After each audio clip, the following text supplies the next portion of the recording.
स्वागत है दोस्तों जेएस नोवेल वर्ल्ड में। जहां हर कहानी में छुपा एक रोमांच, हंसी के ठहाके और थोड़ी सी ट्रिल। तो तैयार हो जाइए, क्योंकि अब शुरू होने वाला है एक नया किस्सा जो आपको ले जाएगा हंसी और रोमांच से भरी इस दुनिया में। मेघलोक में 1.5 महीना बिताने के बाद महान आर्यावर्त साम्राज्य के दयालगढ़ में लगभग 6 महीने बीत चुके थे। जीशान की आंखें सिकुड़ गईं। जीशान, पिताजी, 100 साल से ज्यादा हो गए। उस चीज का इस्तेमाल तो केवल चरम आपातकाल में ही होना चाहिए था। हम यहाँ किस तरह के खतरे में फंस गए थे। उसकी दिव्य विचार पूरी शाही नगरी पर छाई हुई थी, लेकिन उसे किसी आपदा का कोई संकेत नहीं मिला। सम्राट, वह अब सुलझ चुका है। सम्राट ने दबी आवाज में कहा। पहले अमरलोक के कुछ लोगों ने हमारे दयालगढ़ की यश शक्ति को देखा और उसे गुप्त रूप से हथियाने की योजना बनाई। वे अपनी पहचान जाहिर नहीं करना चाहते थे, लेकिन किसी कारण से उन्होंने स्वयं को प्रकट किया और साधना क्षेत्र लोक के 6 व्यक्तियों को यहां आमंत्रित किया, जिसका उद्देश्य हमारे जी परिवार को लूटकर नष्ट करना था। उनकी बात सुनकर 5 राज परिवार के सदस्यों का चेहरा तुरंत बदल गया। यहाँ साधना क्षेत्र लोक के 6 लोग आए थे। वे जानते थे कि सम्राट स्वयं साधना बोध लोक में थे और उन्हें यह भी पता था कि गणपद्म पीठ से एक वृद्ध साधु साधना क्षेत्र लोक से देख रहा था, लेकिन ये स्पष्ट रूप से साधना क्षेत्र लोक के 6 लोगों की उपस्थिति का सामना करने के लिए पर्याप्त नहीं था। ये तो जाहिर था, क्योंकि वे अमर लोक से थे। जीशान, अब क्या हुआ? जीशान की आंखों में उदासीनता गायब हो गई, उसकी जगह एक तीव्र गंभीरता आ गई, जिसमें हत्यारे इरादे का संकेत भी था। उनकी चिंतित अभिव्यक्ति देखकर सम्राट हंसे। घबराओ नहीं, वह सब अतीत की बात है। हमारे दयालगढ़ ने एक दुर्लभ प्रतिभा को जन्म दिया है, हजारों वर्षों में एक, जिसने अकेले ही साधना क्षेत्र लोक के सभी 6 लोगों का वध किया और यहाँ तक कि उनके पीछे के मास्टरमाइंड को भी बाहर निकलने पर मजबूर कर दिया। जब दुश्मन भाग रहा था तो एक संत बल ने हस्तक्षेप किया। अब मुझे चिंता है कि दुश्मन के पीछे की शक्ति हार नहीं मान रही है और हो सकता है कि वे किसी संत को कार्य करने के लिए लगाए। हालांकि किसी संत के सीधे कार्य करने की संभावना अधिक नहीं है। जैसे ही उन्होंने बात की, उनके चेहरे से मुस्कान फीकी पड़ गई और उनकी भौहें चिंता से भर गईं। जी परिवार के अन्य लोग हक्के बक्के रह गए, अविश्वास से एक दूसरे को देख रहे थे। वे संतों की भूमि में 100 वर्षों से थे, जिसका अर्थ था कि मर्त्यलोक में 1000 साल बीत चुके होंगे। क्या ऐसा हो सकता है कि 1000 साल के समय में इस ऊर्जा क्षीण स्थान में एक ऐसा दैत्य खड़ा हो गया हो जो साधना क्षेत्र लोक तक पहुंच गया हो और अमरलोक के साधना क्षेत्र लोक के लोगों का वध करने में सक्षम हो? जीशान जानती थी कि उसके पिता अतिशयोक्ति नहीं करेंगे और आश्चर्य से पूछा, ये सब एक ही व्यक्ति द्वारा किया गया? दादाजी ज्ञानदेव का क्या हुआ? सम्राट, वे दादाजी और मैं दोनों ही किसी काम के नहीं थे। दुश्मन के पास दिव्य कलाएं थीं। दादाजी यहाँ कई वर्षों से हैं और हालांकि उन्होंने हमारे जी परिवार की दिव्य कलाएं विकसित की हैं, वे दुश्मन जितने कुशल नहीं हैं। जीशान ने उन्हें संदेह से देखा, लेकिन आगे कोई सवाल नहीं किया, बल्कि सोचने लगी। जीशान, अगर यह सच में ऐसा है तो यह दैत्य शायद किसी संत का पुनर्जन्म होगा। अन्यथा केवल 1000 वर्षों के भीतर और ऐसी परिस्थितियों में न केवल साधना क्षेत्र लोक तक पहुंचना, बल्कि अमर लोक के साधना क्षेत्र लोक के लोगों को मारना, खासकर जब उनमें से 6 एक साथ आए हों, असंभव होगा। यह संभावना है कि उनके पीछे की शक्ति बहुत जबरदस्त है। सबसे अधिक संभावना एक पवित्र भूमि। सम्राट ने एक अजीब सी मुस्कान दी। मन ही मन सोचा कि वह युवक 1000 साल से खेती नहीं कर रहा था, 20 साल भी नहीं। इसके अलावा वह जानता था कि वीर ने महाशांत साधनालोक का उपयोग करके दुश्मन का वध किया था, एक विशाल सीमा को पार करते हुए। उसकी प्रतिभा सभी कल्पनाओं से परे थी, शब्दों से परे, और इतनी अविश्वसनीय थी कि किसी को भी विश्वास करना असंभव लगता। वह किसी संत का पुनर्जन्म था या नहीं, सम्राट को नहीं पता था। सम्राट, तुम भी किसी पवित्र भूमि में शिष्य बन गए हो, है ना? सम्राट ने अपनी सबसे बड़ी बेटी की ओर देखा। जीशान ने धीरे से सिर हिलाया। मेरे गुरु पवित्र भूमि में एक वरिष्ठ हैं, सैन्य विद्यालय से एक अर्धसंत। सम्राट, कोई आश्चर्य नहीं कि वे तुम्हारा इतना सम्मान करते हैं, सम्राट ने मुस्कुराते हुए कहा। जीशान चुपचाप सिर हिलाया, फिर भी उसके चेहरे पर थोड़ी खुशी थी। इसके बजाय उसने हल्के से आह भरी और कहा, पिताजी, हम बात करने के लिए पीछे के हॉल में चलते हैं। सम्राट ने सिर हिलाया और अपनी बगल में चंद्रलेखा से कहा, हम आज के लिए दरबार स्थगित कर देंगे। चंद्रलेखा, जी महाराज। चंद्रलेखा ने पूरी अधीनता दिखाई, सिर झुकाया और आंखें नीची की। उसने लौटते हुए राज परिवार के सदस्यों और जीशान को मुस्कुराते हुए देखा, फिर संदेश देने के लिए मुड़ गई।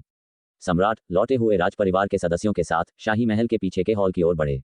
सम्राट, इन वर्षों में अमरलोक में तुम्हारा समय बहुत मुश्किल रहा होगा। पीछे के हॉल में सम्राट ने उन्हें देखा, उनकी आंखों में थोड़ी करुणा थी। जीशान ने धीरे से सिर हिलाया और फिर कहा, पिताजी, हम इस दौरे पर ज्यादा देर नहीं रुक सकते, हमें अमरलोक लौटना होगा। सम्राट, सम्राट थोड़ा चकित हुए। जीशान ने उनकी प्रतिक्रिया की आशंका की, उसकी अभिव्यक्ति कुछ गंभीर थी। जीशान, अमरलोक के भीतर की स्थिति काफी जटिल है। हम अंदर अकेले और कमजोर हैं, एक कमजोर नींव के साथ। अगर हम सभी वापस लौटते हैं तो इसका मतलब होगा कि हमने जो संबंध स्थापित किए हैं उन्हें छोड़ देना। इसके बजाय यह उन लोगों को अवसर देगा जो हमसे दुश्मनी रखते हैं, अपनी शक्ति का प्रयोग करने और मर्त्यलोक को प्रभावित करने के लिए। विपुल, ये सही है, इस बार हमने जीशान का बहुत कुछ देना है। बगल में युवक विपुल ने सिर हिलाया। जब हम पहली बार अमरलोक में दाखिल हुए थे तो हमें हमारी साधना प्रतिभा के आधार पर विभिन्न शक्तियों द्वारा दूर ले जाया गया था। सौभाग्य से जीशान को उसके गुरु की सराहना मिली और वह एक अर्धसंत की शिष्या बन गई। इस बार वह 2 अन्य पवित्र भूमियों को एकजुट करने और हमारे लौटने के लिए समय पर अमरलोक खोलने में सक्षम थी, अन्यथा कौन जानता है कि कितना और समय लगता। एक अन्य राज परिवार के युवक ने कहा, अमरलोक के भीतर की शक्तियां जटिल रूप से आपस में जुड़ी हुई हैं। हमें वहां अपने मामलों को अच्छी तरह से प्रबंधित करना होगा। ऊपर से गिरने वाला एक छोटा पत्थर अनजाने में भी मर्त्यलोक में राजवंश के लिए एक असहनीय भूकंप लाएगा। सम्राट कुछ हैरान थे ये सुनकर कि अमरलोक के भीतर जीवन आसान नहीं था और उनकी स्थिति मुश्किल थी। उन्होंने कहा, सम्राट, तुम्हारी प्रतिभा के साथ तुम्हारी वर्तमान साधना के स्तर के अलावा तुम्हें पहले से ही प्रमुख शक्तियों के मुख्य आधार या यहाँ तक कि उच्च स्तरीय सदस्य होना चाहिए, है ना? विपुल ने एक अजीब सी मुस्कान दी। सम्राट भाई, यह उतना सरल नहीं है जितना तुम सोचते हो। अमरलोक में जिस चीज की कमी नहीं है वह है प्रतिभाशाली। हम मर्त्यलोक में अद्वितीय हो सकते हैं, लेकिन वहां हम सर्वश्रेष्ठ पर केवल औसत हैं। हालांकि वहां कई साधारण लोग हैं, लेकिन प्रतिभाशाली की संख्या मर्त्यलोक में हमारे यहाँ से कहीं ज्यादा है। विपुल, ये सही है। 1000 साल पहले से सभी संत कुछ खोज रहे हैं, एक के बाद एक पुनर्जन्म ले रहे हैं। कुछ सीधे स्वयं के रूप में पुनर्जन्म लेते हैं, ये कहते हुए कि वे मार्शल आर्ट्स के विभिन्न लोगों की सीमाओं तक खेती करना चाहते हैं, और सभी संतों द्वारा स्वयं निगरानी की जाने वाली गर्भ युद्ध भी हैं। इसके अलावा वहां मोह नदी और एक पुण्य कोश है। तुम विश्वास नहीं करोगे सम्राट भाई, लेकिन पुण्य का वास्तव में एक अद्भुत उपयोग है। इसे उस पुण्य कोश में कई अविश्वसनीय चीजों के लिए बदला जा सकता है। विपुल, इसलिए वहां प्रतिभाशाली की कोई कमी नहीं है। हालांकि हम साधना क्षेत्र लोक में मौजूद हैं, वहां स्थान जन्मजात प्रतिभा पर अधिक निर्भर करता है। उच्च प्रतिभा के साथ भले ही कोई केवल चतुर्स्तंभ लोक में हो, उनका दर्जा साधना क्षेत्र लोक के लोगों को रास्ता देने के लिए मजबूर कर सकता है, खासकर अगर उनके पीछे किसी संत का पक्ष हो। सम्राट स्तब्ध रह गए, अनजाने में वहां पुण्यकोश के अस्तित्व के बारे में जानकर। हालांकि ये सोचते हुए कि वह स्थान संतों की भूमि था, ऐसी बात आश्चर्यजनक नहीं थी। सम्राट, तुमने पुण्यकोश का उल्लेख किया, हमारे दयालगढ़ के लिए भी एक है। दयालगढ़ को 1000 साल और 2, और यह भी उत्कृष्ट प्रतिभाशाली के एक समूह को बढ़ावा देगा। इस बिंदु पर पहुंचकर सम्राट वीर के बारे में सोचने से खुद को रोक नहीं पाए। उनके मुंह के कोने अनजाने में एक हल्की मुस्कान में मुड़ गए। लेकिन जल्द ही उन्होंने समूह की ओर रुख किया और कहा, सम्राट, इस बार तुम्हें वापस बुलाना व्यर्थ हो सकता है। आपदा हल हो गई है। लगभग 10 साल और पूर्वज पुनर्जीवित हो जाएंगे। तुम्हें बस 1 और साल के लिए अंदर बने रहने की जरूरत है। एक बार जब पूर्वज पुनर्जीवित हो जाते हैं तो वह तुम्हारी रक्षा करेंगे। समूह ने एक दूसरे को देखा, सभी स्तब्ध थे। दयालगढ़ में भी एक पुण्यकोश था। विपुल, तुम कह रहे हो कि दयालगढ़ में भी एक पुण्यकोश है? विपुल ने खुद को पूछने से रोक नहीं पाया। सम्राट ने मुस्कुराते हुए सिर हिलाया, यह एक लंबी कहानी है। उन्होंने संक्षेप में उस मामले को सुनाया और सभी ने अचंभित होकर सुना। वे केवल अमरलोक के भीतर मोह नदी में पुण्यकोश के बारे में जानते थे, लेकिन यह नहीं जानते थे कि यह कैसे खोला गया था। अब उन्हें पता चला कि इसके लिए 1 लाख पुण्य वाले किसी व्यक्ति के उदय की आवश्यकता थी। जीशान, इस तरह देखने पर उस व्यक्ति के किसी संत का पुनर्जन्म होने की संभावना और भी अधिक है। क्या वह पूर्वज के पुराने दोस्तों में से कोई हो सकता है जो जी परिवार की सहायता के लिए पुनर्जन्म लेकर आया हो? जीशान की आंखों में चिंतन प्रकट हुआ। यह एक असंभवता नहीं थी। सम्राट हंसे, हमें भविष्य में पता चल जाएगा, अब अनुमान लगाना व्यर्थ है। जीशान ने धीरे से सिर हिलाया। कभी कभी कुछ यादें जागने के अलावा पुनर्जन्म लेने वाले संतों को आमतौर पर अपने पिछले जन्मों की कोई छाप नहीं होती थी, अन्यथा पुनर्निर्माण के लिए पुनर्जन्म लेने का अर्थ महत्वपूर्ण नहीं होता। पुनर्निर्माण का मतलब था पुराने रास्ते को छोड़ना और उच्च लोकों तक पहुंचने के प्रयास में एक नए की खोज करना। छिटपुट रूप से जागी हुई यादें रास्ते पर मार्गदर्शन प्रदान कर सकती हैं, लेकिन उनकी मदद सीमित थी। जीशान, इस बार हमारा आना व्यर्थ नहीं है। मेरे गुरु ने शिष्यों की भर्ती के नाम पर अमरलोक खोला, न कि हमें सहायता के लिए मर्त्यलोक में आने के लिए। वह एक बहाना होता जिसका उपयोग अन्य लोग हमें रोकने के लिए कर सकते थे। जीशान ने कहा, मेघलोक में जहां हम रहते हैं, अन्य 2 पवित्र भूमियों ने खबर सुनी है और कुछ शिष्यों की भर्ती के लिए आएंगे।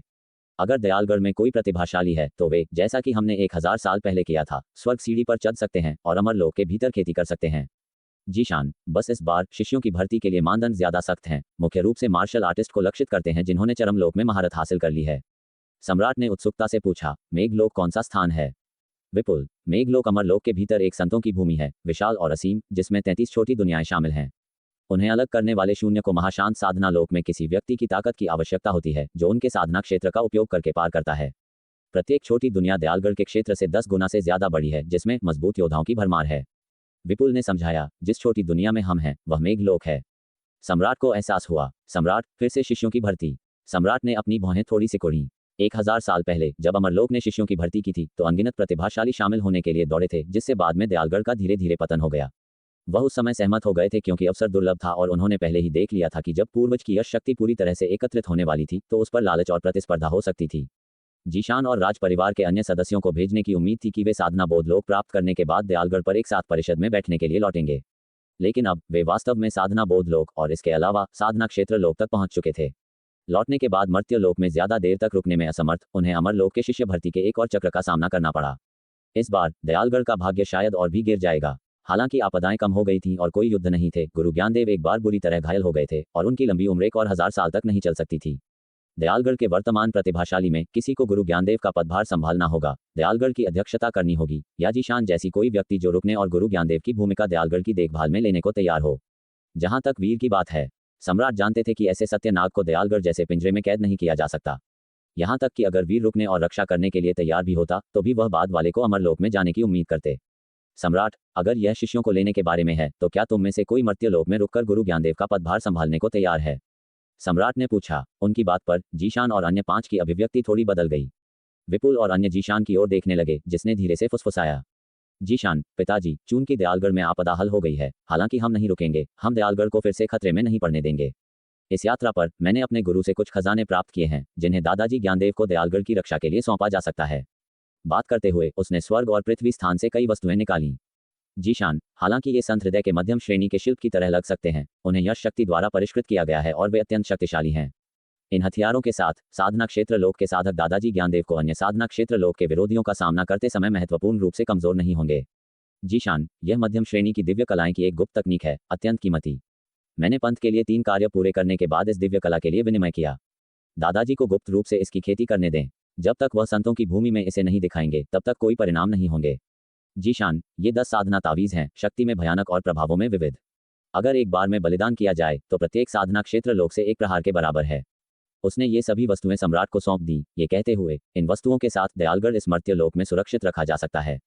इन खजानों को देखकर सम्राट के चेहरे पर खुशी का एक निशान भी नहीं दिखाई दिया, इसके बजाय उन्होंने अपनी बेटी को देखा। फिर उन्होंने विपुल और अन्य लोगों को देखा और उनकी आंखों के माध्यम से उन्होंने स्पष्ट रूप से उनके इरादों को समझा। स्पष्ट रूप से उन्होंने पहले ही चर्चा की थी और सब कुछ तैयार कर लिया था, कोई भी वास्तव में मर्त्यलोक में रुकने की इच्छा नहीं रखता था। एक संक्षिप्त चुप्पी के बाद सम्राट ने सिर हिलाया, उन्हें अपना जवाब मिल चुका था। उन्होंने न तो उन्हें समझाया और न ही आगे पूछताछ की, और उन्होंने ये भी सोचा कि अगर पूर्वज के पुनर्जीवन की कोई घटना नहीं होती तो क्या वे बिल्कुल भी लौटते। कोई जवाब नहीं था। सम्राट जानते थे कि मानव हृदय पर गहराई से विचार करना व्यर्थ है। हालांकि वह उस युवक के बारे में सोचने से खुद को रोक नहीं पाई जो उस बोर्ड पर शतरंज खेल रहा था। वह लापरवाह आकृति, एक हवा की तरह, जिसने एक बार कहा था, मैंने अभी तक मर्त्यलोक में देखने के लिए सब कुछ नहीं देखा है, इस क्षण उनके दिल में बहुत अधिक वजन रखता हुआ प्रतीत हुआ। यह इसी कारण से था कि वह उसे रुकने और उसकी यात्रा में देरी करने के लिए और भी कम इच्छुक थे। सम्राट, शिष्यों की भर्ती, तो भर्ती को आगे बढ़ने दो। इन खजानों के साथ वास्तव में दयालगढ़ को पिछली जैसी स्थिति का सामना किए बिना कोई नुकसान नहीं हो सकता। सम्राट का व्यवहार कुछ उदास था। उन्होंने चंद्रलेखा को बुलाया और उन्हें अमरलोक की भर्ती के बारे में सूचित किया। सम्राट, वहां व्यक्तिगत रूप से जाओ और उस साथी को सूचित करो, उसे यात्रा करनी चाहिए। यह अवसर दुर्लभ है, उससे कहो कि अगर वह नहीं आया तो मैं नाराज हो जाऊंगा। चंद्रलेखा ने जल्दी से सिर हिलाया। सम्राट के गंभीर निर्देशों को सुनकर जैसे कि डर था कि दूसरा नहीं आएगा, जीशान और अन्य लोग थोड़े हैरान थे।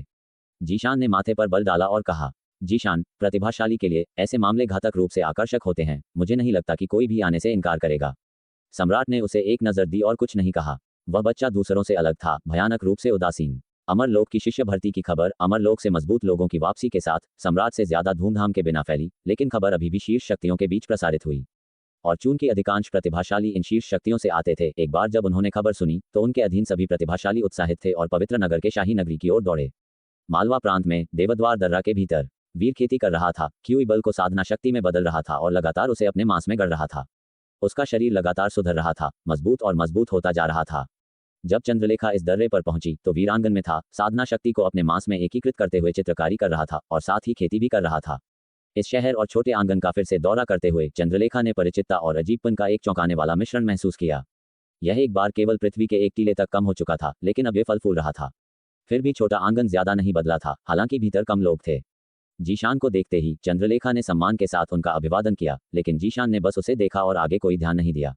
चंद्रलेखा, ये स्थिति है, महाराज ने इस पुराने सेवक को आपको ये बताने के लिए भेजा है कि आपको जरूर आना चाहिए। उसकी आंखें हालांकि लकड़ी के क्षेत्र की ओर देख रही थीं, यह मानते हुए कि भोजन का समय लगभग हो गया था। वीर, अमरलोक, शिष्यों की भर्ती। वीर ने अपनी भौहें थोड़ी उठाईं, बल्कि उदासीन महसूस कर रहा था। अगर वह अमरलोक जाना चाहता था तो उसे बस अपनी चेतना के सागर के भीतर संत के निशान को सक्रिय करना होगा और संत को बुलाना होगा जो उसे एक शिष्य के रूप में स्वीकार करने को तैयार था।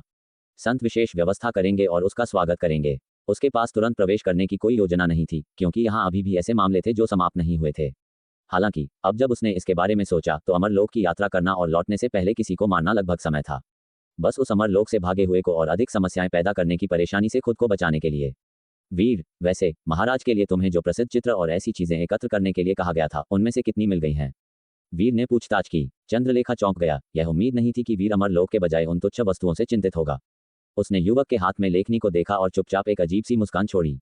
चंद्रलेखा, कई एकत्र किए गए हैं। जब सुविधाजनक हो तो जनरल शाही महल में जाकर देख सकते हैं। वीर, ठीक है। वीर ने सिर हिलाया और उससे कहा, नपुंसक, तकलीफ के लिए धन्यवाद। तुम पहले वापस जा सकते हो, मैं जल्द ही पीछे से आऊंगा। चंद्रलेखा ने सिर हिलाया और फिर हिचकिचाया। आसमान की ओर देखते हुए उसने कहा, क्या मैं जनरल के कीमती स्थान पर थोड़ी देर और रुक सकता हूँ? वीर हैरान था। उसे एक जिज्ञासु नजर दी। जैसा तुम चाहो। भोजन के समय तक वीर ने व्यक्तिगत रूप से खाना बनाना शुरू कर दिया।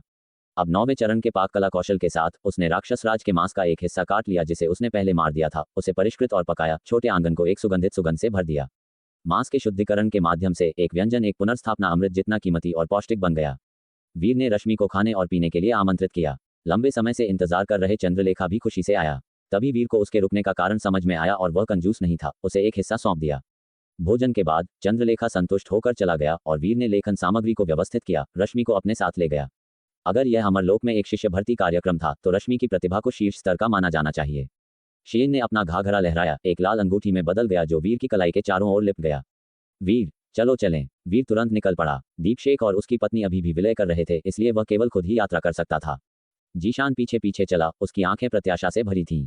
जीशान, मैं अतीत में अमरलोक से चूक गया, लेकिन इस बार मैं इसे नहीं चूकूंगा। वीर ने अनौपचारिक रुख रखा। अमरलोक जाने की उसकी इच्छा से हैरान नहीं था। जब वीर और अन्य लोग अमरलोक के रास्ते पर थे, दयालगढ़ के एक निश्चित हिस्से में कई आकृतियां लापरवाही से एक शहर से गुजरी। खबर सुनकर अमरलोक, उन्होंने आश्चर्य से एक दूसरे को देखा। यह उम्मीद नहीं थी कि जी परिवार राजवंश का क्षेत्र वास्तव में शिष्यों की भर्ती के लिए एक अमरलोक खोलेगा। एक महिला ने खुद को बोलने से रोक नहीं पाया, रहस्यदेव, यह एक सहस्राब्दी में एक बार मिलने वाला अवसर है। हमारे जी परिवार को भी तृतीय पूर्वज को अमरलोक से संपर्क करने के लिए आगे आने की जरूरत है। हम प्रशिक्षण के लिए हर 300 साल में केवल एक साधना बीज भेज सकते हैं। अब हमें बस भीतर से किसी एक द्वारा चुने जाने की जरूरत है। उनके केंद्र में युवक आश्चर्यजनक रूप से सुंदर था और भले ही उसने जानबूझकर खुद को संयमित किया, उसकी अहंकार भीड़ में बाहर खड़ा था। उन्होंने उस युवक का पीछा किया था, दयालगढ़ के क्षेत्र में भटकते हुए उसके निशान खोज रहे थे। विभिन्न राज्यों की यात्रा करने और उस युवक के बारे में कई किंवदंतियों को सुनने के बाद वे अकथनीय रूप से सदमे में थे। उन्होंने पहले ही इस दयालगढ़ को छोड़ने की योजना बना ली थी। उस युवक को विदा करने की तैयारी कर रहे थे, इससे पहले कि वे जी परिवार में पीछे हटकर खेती करने के लिए लौटते। उन्हें ऐसी खबर सुनने की उम्मीद नहीं थी। इस दयालगढ़ में पुण्यकोश और अमरलोक है। जी परिवार ने यहाँ आने के लिए महाविराट स्वर्ग छोड़ने पर जरूर पहले से योजना बनाई होगी। अवसर दुर्लभ है, हमें भी जल्दी से तैयारी करनी चाहिए। मुझे अमरलोक में शिष्यों को स्वीकार करने की शर्तों का पता नहीं है, लेकिन हमें आसानी से पास होना चाहिए। अगर हमें भी नहीं चुना जा सकता है तो दूसरों के लिए और भी कम मौका है। एक त्वरित चर्चा के बाद उन्होंने जी परिवार में खबर वापस लाने का फैसला किया ताकि जी परिवार के उत्कृष्ट युवक अपनी किस्मत आजमा सकें। अतीत में केवल साधना बीज ही अमरलोक में प्रवेश कर सकते थे, लेकिन अब यह अलग था। इसके अलावा वहां जाकर वे जी परिवार की नींव से सुरक्षा प्राप्त कर सकते थे और दूसरों की तुलना में अधिक आसानी से खेती या विकास कर सकते थे। चलो चलें। चर्चा के बाद वे समय की तात्कालिकता से अवगत होकर जल्दी से वापस लौट आए। दूसरी ओर वीर पहले ही शाही नगरी पहुंच चुका था। शाही महल पहुंचते ही वीर ने भीतर रहने वाली कई विवेकपूर्ण लेकिन शक्तिशाली उपस्थितियों को महसूस किया। उसने पहले ही चंद्रलेखा से स्थिति के बारे में जान लिया था। ये वे राज परिवार के सदस्य होने चाहिए जो 1000 साल पहले अमरलोक में दाखिल हुए थे। रश्मि को अपने साथ ले जाते हुए वीर शाही महल के ऊपर से तैरता हुआ गया। स्वर्गीय जनरल के रूप में उसकी स्थिति ने उसे शाही नगरी के क्रम की परवाह किए बिना सीधे शाही महल में प्रवेश करने की अनुमति दी। सम्राट, तुम आ गए। सम्राट ने वीर द्वारा जानबूझकर प्रकट की गई धुंधली आभा को महसूस किया और तुरंत उससे मिलने के लिए शाही महल के पीछे के हॉल से बाहर निकल आए। उसी समय उन्होंने देखा कि वीर की आभा शांत साधना लोक से साधना बोध लोक में बदल गई थी। वह थोड़ा स्तब्ध था। कितना समय बीत चुका था। मालवा प्रांत में लड़ाई की गुप्त रिपोर्टों के अनुसार वीर की खेती अभी भी त्रय अमरलोक में थी और इसे केवल 1 साल ही हुआ था। अब वह पहले ही साधना बोध लोक तक पहुंच चुका था। गुरु ज्ञानदेव ने पहले जो कहा था कि वीर को और 10 साल तक समर्थन दिया जाएगा, ये सोचते हुए सम्राट ने मन ही मन कड़वाहट से मुस्कुराया। जो पर्याप्त समय लग रहा था वह अभी भी इस युवक के लिए बुरी तरह से कम आंका गया था। सम्राट, भर्ती शुरू होने में अभी भी 3 दिन है, इसलिए तुम कुछ दिनों के लिए यहीं रुक सकते हो, सम्राट ने मुस्कुराते हुए वीर से कहा। उसी समय कई दिव्य विचार ने जांच की। ये जीशान और अन्य लोग थे। सम्राट को व्यक्तिगत रूप से उनका अभिवादन करते हुए देखकर जीशान और अन्य लोग हैरान थे और तुरंत उस व्यक्ति के बारे में सोचा जिसके बारे में सम्राट ने पहले बात की थी।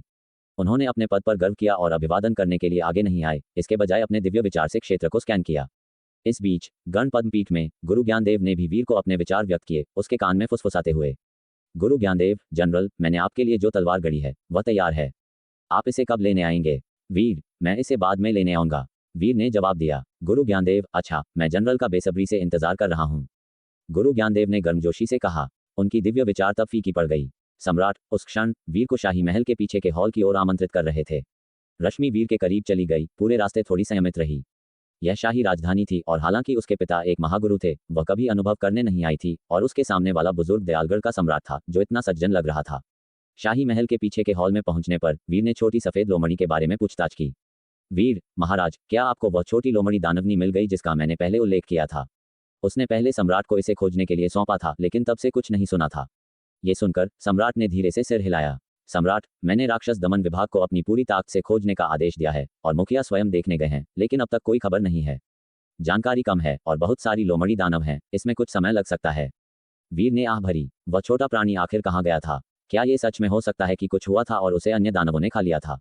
इस विचार पर उसकी बाहें अनजाने में एक साथ सिकुड़ गईं। वीर, तो मुझे एक बार फिर महाराज को परेशान करना पड़ेगा। सम्राट, लोमड़ी दानव छिपने में उत्कृष्ट हैं। मैंने पहले ही राक्षस दमन विभाग को खबर फैलाने के लिए कहा है। शायद एक दिन वह खुद ही बाहर आ जाएगा, ये जानकर कि तुम उसे खोज रहे हो। सम्राट ने वीर को सांत्वना दी। वीर ने सिर हिलाया और फिर पूछताछ की। वीर, सुलेख, चित्रों और शतरंज की पुस्तिकाओं का क्या? सम्राट हंसे। मैंने तुम्हारे लिए पहले ही काफी कुछ ढूंढ लिया है और बाद में मैं तुम्हें उनकी सराहना करने के लिए ले जा सकता हूँ। वीर, अच्छा। वीर ने सिर हिलाया। ये सोच रहा था कि इस बार उसे किस तरह के विदेशी और अजीब गुण मिल सकते हैं।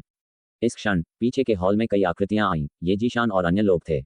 उन्होंने युवक को आंगन में सम्राट के साथ बैठे देखा। एक सज्जन स्वर में बात कर रहा था और उनकी आंखें थोड़ी फड़फड़ा गईं। इससे पहले कि वे अमर लोक जाते, उन्होंने राज परिवार के बच्चों के अलावा किसी को भी अपने पिता के साथ इतनी लापरवाही से बात करने की हिम्मत करते नहीं देखा था। अगर ये तथ्य नहीं होता कि वे बड़ी हुई खेती के साथ अमरलोक से लौटे थे, तो वे भी सम्राट के तेज के सामने डर से कांप रहे होते। सम्राट ने जीशान, अपने बच्चों और राज परिवार के भाइयों के आने पर ध्यान दिया और तुरंत वीर से उनका परिचय कराना शुरू कर दिया। जब तक वीर अमरलोक में प्रवेश करता, वीर की प्रतिभा के साथ उसे निस्संदेह संत पर्वत में भर्ती कराया जाएगा और इसलिए वे भविष्य में एक दूसरे का समर्थन कर सकते थे। सम्राट, यह मेरी बेटी जीशान है। जीशान, ये वह युवक है जिसके बारे में मैंने तुम्हें बताया था, जिसने हमारे दयालगढ़ की रक्षा की और हमारे जी परिवार का लाभार्थी भी है। सम्राट ने जिस तरह से बात की, उसने स्पष्ट रूप से जीशान को उसकी देखभाल करने के लिए नहीं कहा, लेकिन उसकी आंखें काफी गंभीर थीं।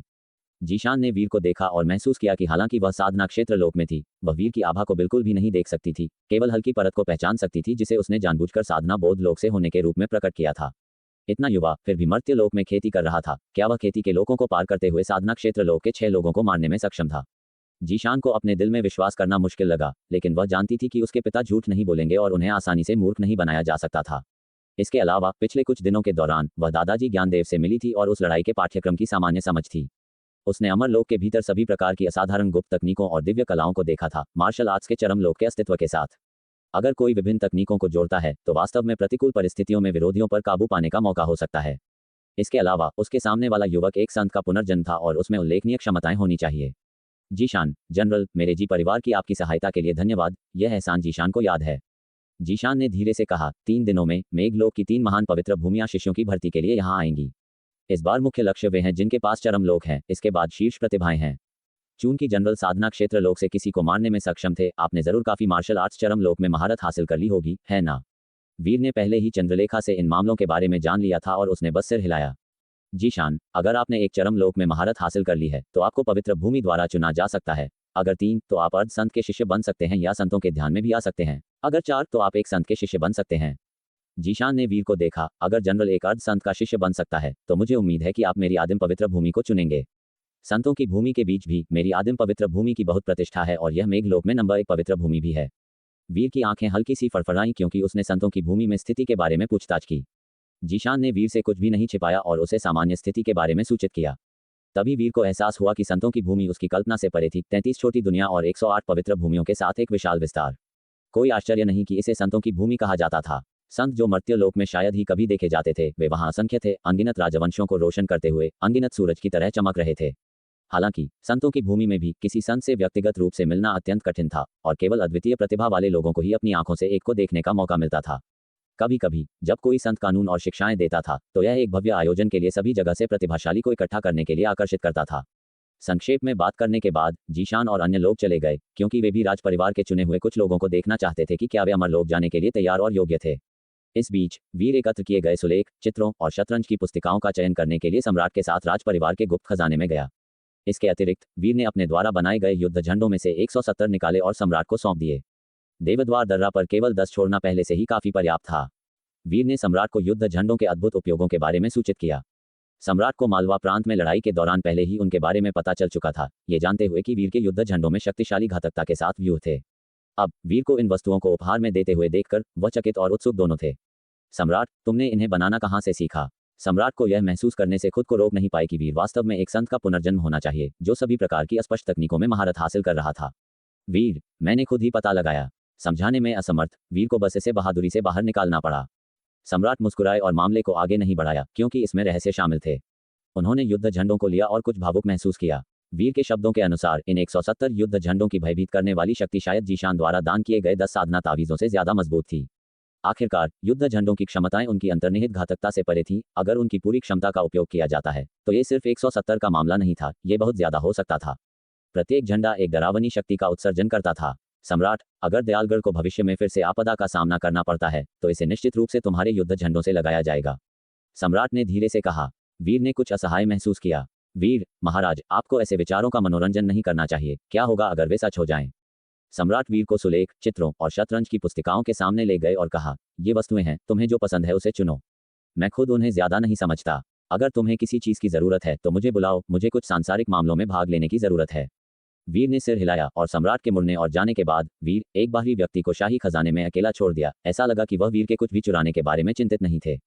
एक बार जब सम्राट चले गए तो वीर की नजर असंख्य सुलेख कार्यों और चित्रों पर पड़ी। उसने पैनल को ऊपर खींचा और उन्हें स्कैन करना और रिकॉर्ड करना शुरू कर दिया। जल्द ही पैनल ने एक संकेत प्रदर्शित किया। संकेत, प्रसिद्ध पेंटिंग महापृथ्वी दहाड़ता चंद्रमा चार्ट का पता चला। क्या आप इसे रिकॉर्ड करना चाहते हैं? वीर, रिकॉर्ड करें। कुछ ही देर बाद पैनल के मैनुअल में प्रसिद्ध पेंटिंग के लिए एक प्रविष्टि जोड़ी गई। वास्तविक दुनिया में गर्व से खड़े पहाड़ की चोटियों की पेंटिंग गायब हो गई। वीर ने इसे देखा और अपने शारीरिक देह साधना में महापृथ्वी दहाड़ता चंद्रमा चार्ट को एम्बेड करने का विकल्प चुना। जल्द ही मैनुअल में चार्ट के गुण जीवित हो गए। महापृथ्वी दहाड़ता चंद्रमा चार्ट, हमले की शक्ति में एक वेधन प्रभाव होता है। वीर थोड़ा चौंक गया। वेधन प्रभाव? ये पहली बार था जब उसने ऐसा गुण देखा था, लेकिन ये शक्तिशाली लग रहा था। क्या ये नाग जाति के अशिष्ट और बर्बर शारीरिक शरीरों या कुछ सुरक्षात्मक कवच की अनदेखी कर सकता है? उसने सोचा। अविनाशी साधना शक्ति सहित क्या उसके हमले बाधाओं को भेद सकते हैं और सीधे दुश्मन का वध कर सकते हैं? इनको जानने के लिए वास्तविक युद्ध में परीक्षण करने की आवश्यकता होगी। वीर ने अन्य वस्तुओं को रिकॉर्ड करना जारी रखा। कई शतरंज की पुस्तिकाएं और प्रसिद्ध चित्र क्रमिक रूप से पैनल में दाखिल हुए। हालांकि सभी चित्रों और शतरंज की पुस्तिकाओं को रिकॉर्ड करने लायक मास्टरपीस नहीं माना जा सकता था, फिर भी उसने एक दर्जन या उससे अधिक प्रविष्टियां प्राप्त की।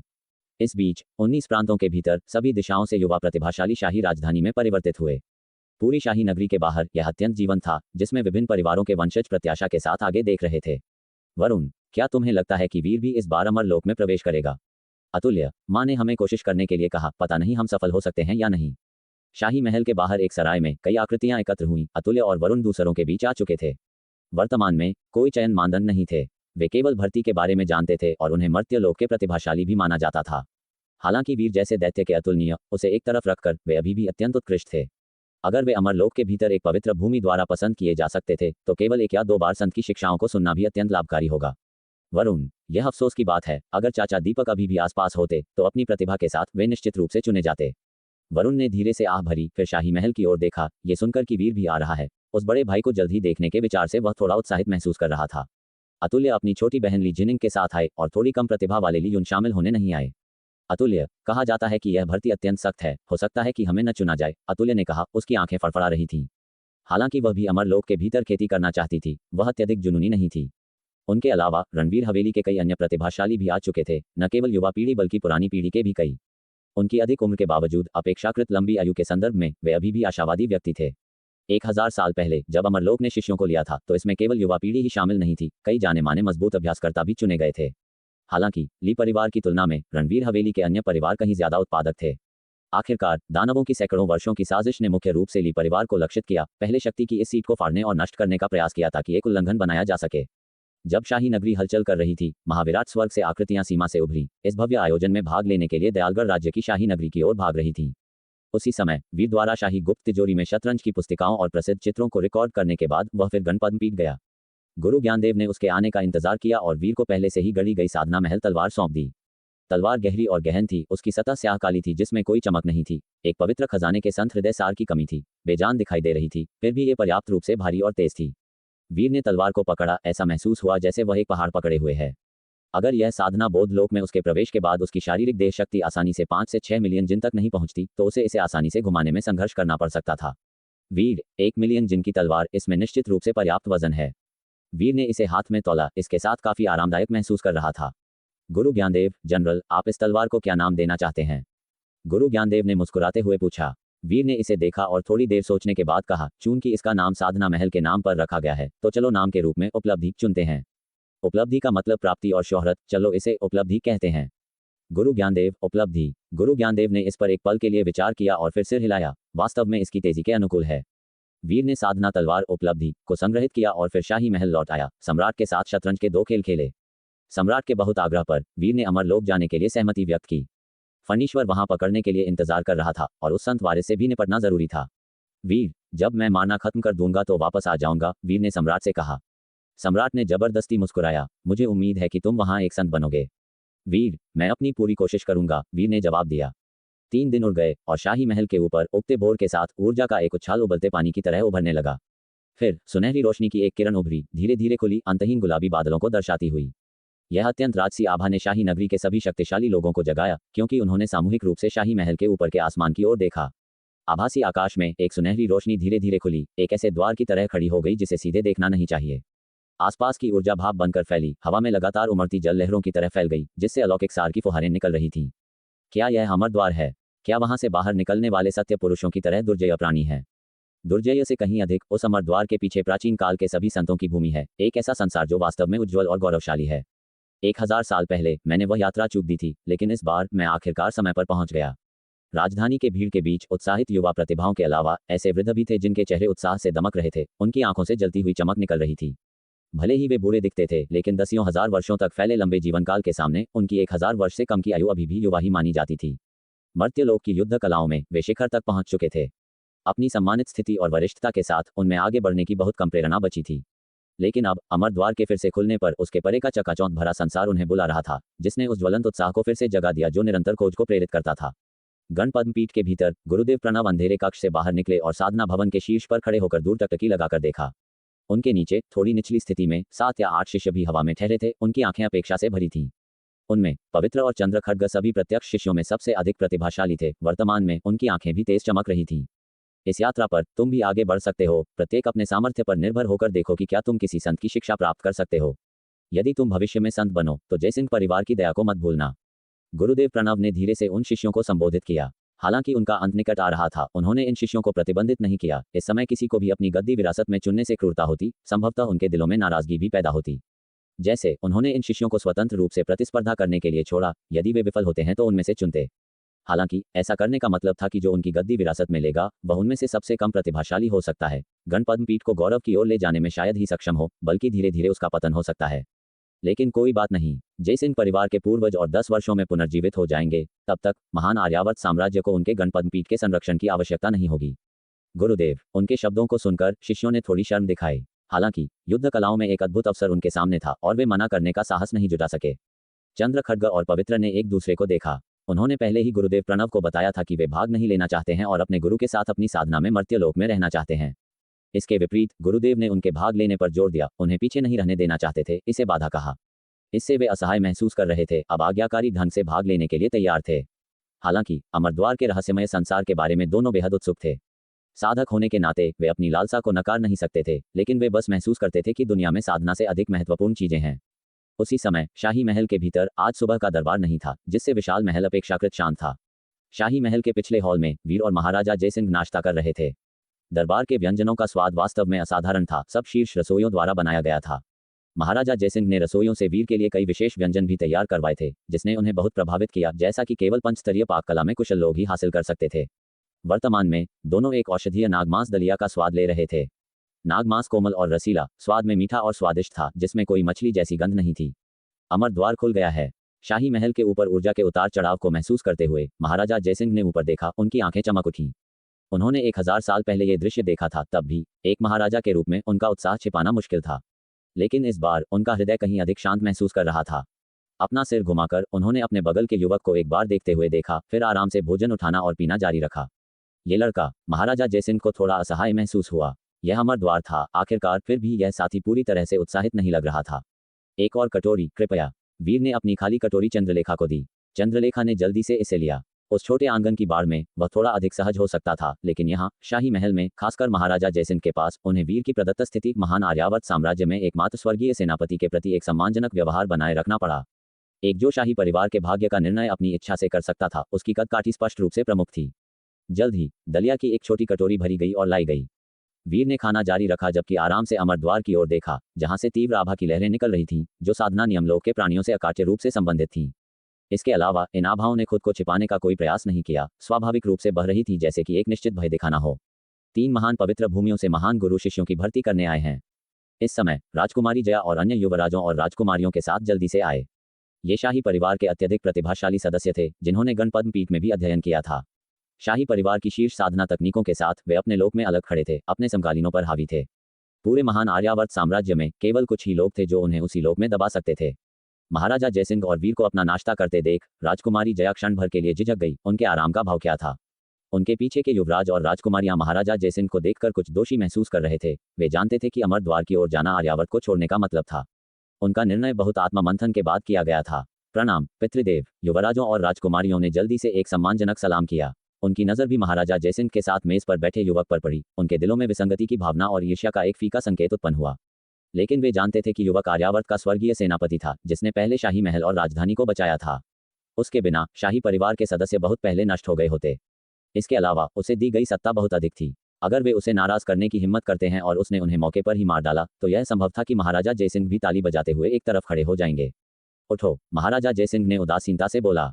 इन बच्चों की उत्सुक और घबराई हुई नजरों को देखकर वह उनके विचारों को कैसे नहीं समझ सकते थे। वे उनके सामने कोरे कागजों की तरह पारदर्शी थे। इसने उन्हें अंदर से आह भरने पर मजबूर कर दिया। तुलना के बिना कोई नुकसान महसूस नहीं होता है। उनकी संतानों के रूप में वे अमर द्वार, प्रसिद्धि और किस्मत के बारे में वीर से भी अधिक संकी थे। लेकिन इस दुनिया में कौन ऐसी खोजों से बच सकता है? प्रसिद्धि के बारे में सोचते हुए महाराजा जयसिंह युवक के बगल में अंधेरी रहस्यमय तलवार को देखे बिना नहीं रह सके।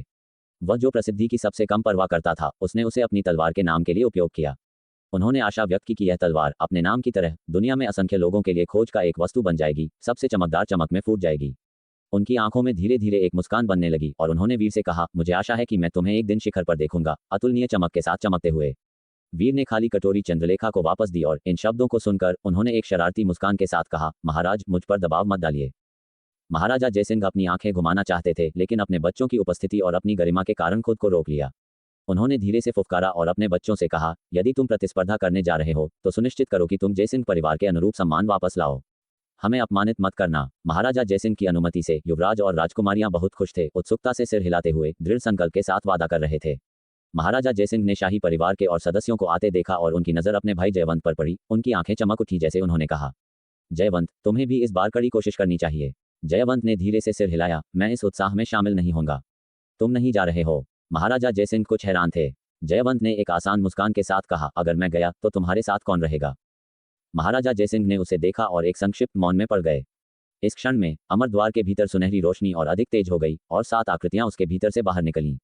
एक धुंधली आकृति अमर द्वार के सुनहरी रोशनी के बीच खड़ी थी, जिसकी कदकाठी ऊंची और प्रभावशाली थी, जैसे कि स्वर्ग और पृथ्वी के समानांतर, अस्पष्ट फिर भी एक राजसी और सर्वोच्च संत की आभा निकाल रही थी, जो धीरे धीरे लहरों की तरह फैल गई, पूरे शाही महल को ढक लिया। मैं आदि पवित्र भूमि से आदि पुरुष ज्ञानेंद्र हूँ। आज मैं अमर द्वार खोलता हूँ, योग्यता का निर्माण प्रदान करता हूँ और सर्वोच्च संत के मार्ग का मार्ग मर्त्यलोक को प्रदान करता हूँ। तुम में जो प्रतिभाशाली है, यदि तुम में आवश्यक प्रतिभा है, तो अमर द्वार पार कर सकते हो, महान किस्मत खोज सकते हो और संत की शिक्षा सुन सकते हो। अस्पष्ट आकृति की आवाज, अलग फिर भी आधिकारिक, हवा के माध्यम से बिखरी, प्रत्येक शब्द मोती की तरह राजधानी के भीतर हर किसी के कानों में गिर रहा था। यह उनकी आत्मा में गहराई तक गूंजता था, उनके भीतर एक हलचल मचाता था। साधारण नागरिक जिन्होंने इस आवाज को सुना, सहज रूप से श्रद्धा महसूस की और पूजा में झुकने से खुद को नहीं रोक सके। वह मेरे गुरु हैं। राजकुमारी जया की आंखों में आराधना चमक उठी। उनके गुरु एक अर्ध संत थे, हालांकि संत नहीं, केवल साधना नियम लोक तक पहुंचने के बाद ही किसी को साधना नियम लोक और संत लोक के बीच विशाल अंतर का एहसास होता था। ये चींटियों का ऊंचे आकाश को देखने जैसा था, अछूत रूप से दूर। वीर ने भी अपनी कटोरी और चॉपस्टिक नीचे रख दी थी। उन्होंने दलिया समाप्त कर दिया था और पेट भरा हुआ था। उन्होंने चुपचाप अमर द्वार के शीर्ष पर खड़ी आकृति को देखा। वह आभा इतनी विशाल और तारांकन ओवरवेलमिंग तारांकन थी कि दूरी के बावजूद इसने उन्हें दबाव की लहरें महसूस कराईं। क्या वह संत है? राजधानी के भीतर अमर द्वार के लिए आए कई शक्तिशाली व्यक्ति उत्साहित थे, आकृति को स्पष्ट रूप से देखने में असमर्थ, लेकिन और भी अधिक भयभीत थे। जो अमर द्वार में प्रवेश के योग्य हैं, उन्हें अस्थि दर्शक दर्पण, चरम साधना शिला, साधना हृदय मीनार और स्वर्गारोहण सोपान की परीक्षाओं से गुजरना होगा। आयु, लोक, साधना, साधना हृदय और अन्य व्यापक कारकों के आधार पर हम तुम्हारी प्रतिभा का मूल्यांकन करेंगे। अब शुरू करते हैं। अपने शब्दों को समाप्त करने के बाद आदि पुरुष ज्ञानेंद्र की आकृति धीरे धीरे फीकी पड़ गई और गायब हो गई। उन 7 साधना नियम लोक व्यक्तियों ने हालांकि जल्दी से विभिन्न वस्तुएं बाहर निकालीं। एक विशाल अंधेरा दर्पण हवा के बीच में तैर रहा था। 10 जंग लगभग 30 मीटर ऊंचा, अंडाकार आकार का और अंदर से अंधेरा नीले आकाश और बादलों को प्रतिबिंबित नहीं कर रहा था। इसके अलावा 8 चरम साधना शिलाएं थीं जिन्हें वीर ने पहले देखा था। एक एक करके बाहर निकाली गईं, स्वर्ग और पृथ्वी के बीच तैरती रहीं। फिर एक घूमती छोटी मीनार दिखाई दी, अमरद्वार के ऊपर तैरती हुई, एक बैंगनी धुंध निकालती हुई। साथ ही एक बर्फ सफेद ऊर्जा से तैयार सीढ़ी अमरद्वार के भीतर से बढ़ गई, कदम दर कदम कुल 49 कदम थे। चरम साधना शिलाएं सीढ़ी के बगल में क्रम से खड़ी थीं, हर 5 कदम पर एक शिला, और साधना हृदय का परीक्षण करने वाली मीनार अंतिम 7 कदमों से पहले खड़ी थी। और सीढ़ी के पहले कदम के सामने विशाल अंडाकार घोर काला अस्थि दर्शक दर्पण था। अगला कौन पहले जाएगा? एक साधना नियम लोक व्यक्ति स्वर्गारोहण सोपान के बगल में खड़ा था, चारों ओर देख रहा था। उसकी दिव्य दृष्टि ने पहले ही पूरे शहर को ढक लिया था। उसने नोट किया था कि यह मर्त्यलोक शहर शक्तिशाली आभाओं से भरा हुआ था। उसकी आवाज बाहर फैल गई, आदि पुरुष ज्ञानेंद्र की तरह अलौकिक और राजसी नहीं, लेकिन एक ठंडी तेज धार रखती थी। वह ज्येष्ठ भ्राता विशाल हैं। राजकुमारी जया ने व्यक्ति को पहचाना और तुरंत उठकर उसके किनारे उड़ गई। कनिष्ठ बहन। साधना नियम लोक के युवक ने पहले ही राजकुमारी जया को देख लिया था और एक फीकी मुस्कान दिखाई दी जब उसने संक्षेप में बर्फ सफेद नाजुक हंसुली की हड्डी को देखा जो चीनी मिट्टी के बर्तन जैसा लगता था। आपके कड़ी मेहनत के लिए धन्यवाद ज्येष्ठ भ्राता विशाल। राजकुमारी जया ने थोड़ा झुकाव किया। आपका स्वागत है कनिष्ठ बहन। युवक ने उदासीनता से मुस्कुराया। राजकुमारी जया के साथ संक्षिप्त शिष्टाचार के बाद वह युवराजों और राजकुमारियों को बुलाने के लिए मुड़ी और कहा, आओ उन्हें एक नमूना दिखाओ। जयसिंह शाही परिवार के रक्त को देखते हैं। हालांकि शाही परिवार के ये सदस्य अहंकारी रवैया के साथ दूसरों को कमान देने के आदी थे, इस क्षण में उन्होंने एक प्रतिबंधित बेचैनी महसूस की और घबराहट में एक दूसरे को देखा। सभी अपनी आंखों से सुझाव दे रहे थे, तुम पहले जाओ। अंत में ये पुराने मध्यम आयु के युवराजों में से एक था जिसने आगे बढ़ने की पहल की, राजकुमारी जया को संबोधित करते हुए। बहन, मैं पहले जाऊंगा। आगे बढ़ो। राजकुमारी जया ने सिर हिलाया। मध्यम आयु के व्यक्ति ने फिर स्वर्गारोहण सोपान के बगल में खड़े 7 साधना नियम लोक विशेषज्ञों में से प्रत्येक को मुट्ठी बांधकर झुकाव किया इससे पहले कि वह आगे बढ़ गया।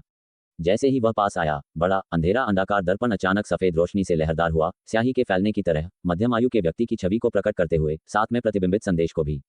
प्राचीन अक्षर दिखाई दिए। आयु 328 वर्ष। मध्यम आयु का व्यक्ति चौंक गया। अस्थि दर्शक दर्पण को वास्तव में अपनी आयु को प्रकट करने की अपेक्षा नहीं की थी।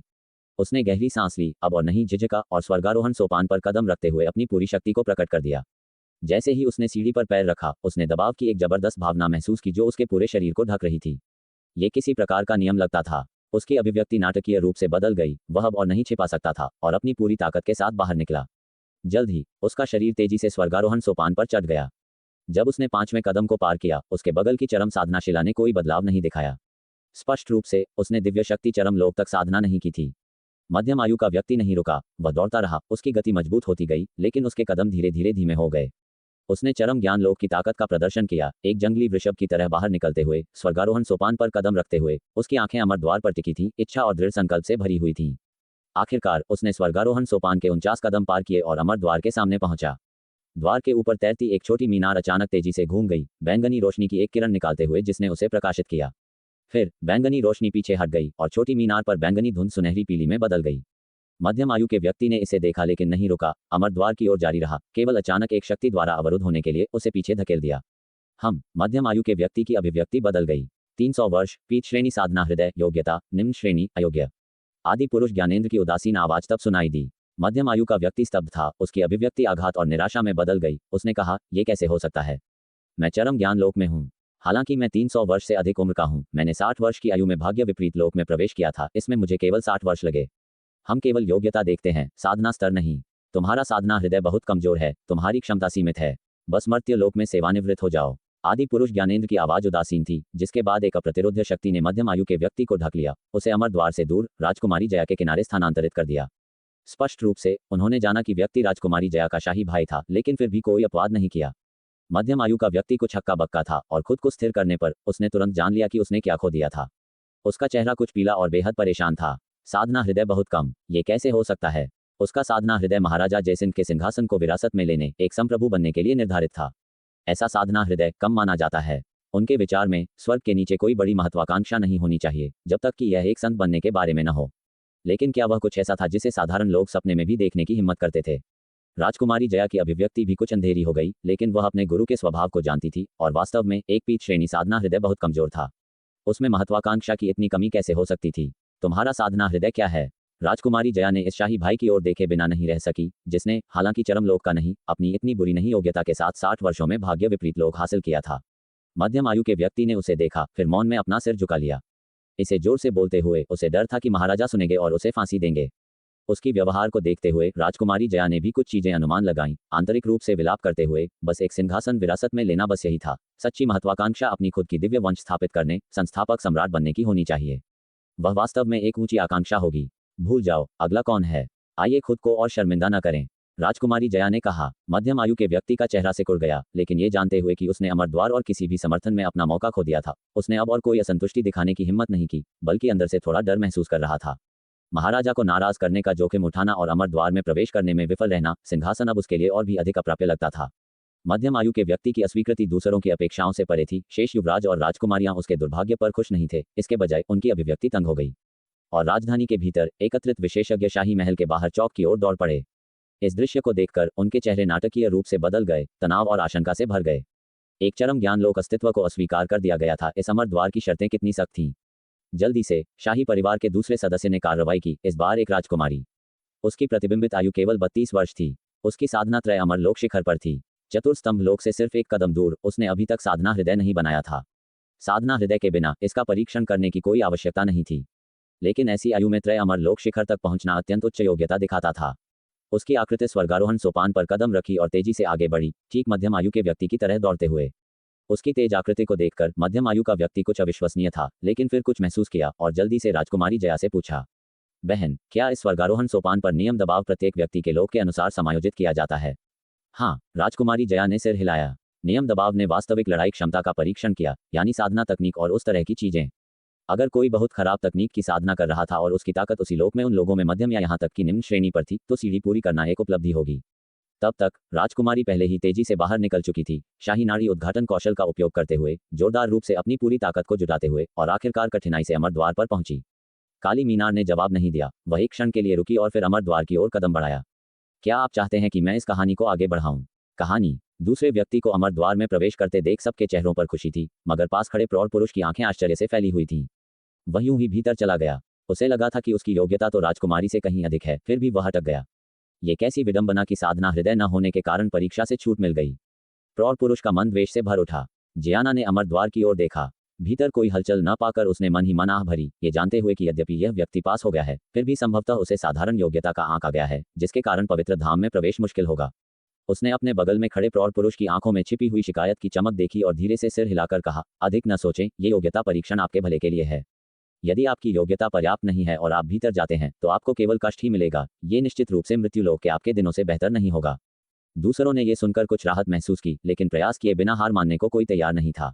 जल्द ही एक एक करके लोग आरोहण सीढ़ियों पर कदम रखने लगे। एक के बाद एक परीक्षाएं शुरू हुईं। कुछ ने प्रवेश किया, कुछ वापस लौट आए। राजपरिवार के 7 सदस्यों में से केवल 3 ही सुचारू रूप से प्रवेश कर पाए, जबकि 4 को अस्वीकृत कर दिया गया और चरम साधना शिला में से एक भी सक्रिय नहीं हुई। राजपरिवार में इतनी उच्च अस्वीकृति दर देखकर राजमहल चौक में जुटे विभिन्न प्रतिभागी घबरा गए और उनकी प्रतिक्रियाएं जटिल थीं।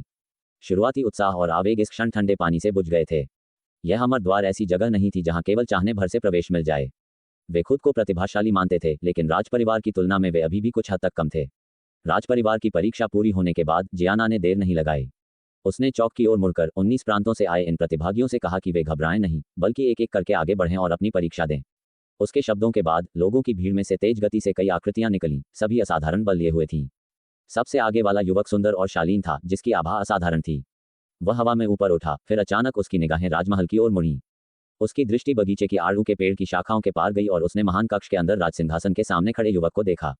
उसकी शांत आंखों में एक कोमल मुस्कान आई और उसने उसकी ओर सिर हिलाकर धीरे से कहा, तो मैं पहले जाता हूं, वहीं तुम्हारा इंतजार करूंगा। ये कहकर वह आरोहण सीढ़ियों की ओर बढ़ गया। जियाना कुछ हैरान थी। उसने दूर खड़े वीर को देखा। क्या ये दोनों एक दूसरे को जानते थे? वह देख सकती थी कि युवक का स्वभाव अद्वितीय था। उसका लोक अत्यंत उच्च था। वह महाशांति साधना लोक से था, केवल उसकी आयु अज्ञात थी। आगे बढ़ो जी रहस्य देव, उन्हें दिखा दो कि तुम किस मिट्टी के बने हो। अन्य लोग उसका उत्साह बढ़ा रहे थे। वे सभी जी परिवार के प्रतिभाशाली थे। चौक के बाहर शून्य में जी युद्धदेव भी आए थे, लेकिन वे केवल छाया में चुपचाप देख रहे थे। वह इन युवाओं को अनुरक्षण देने आए थे।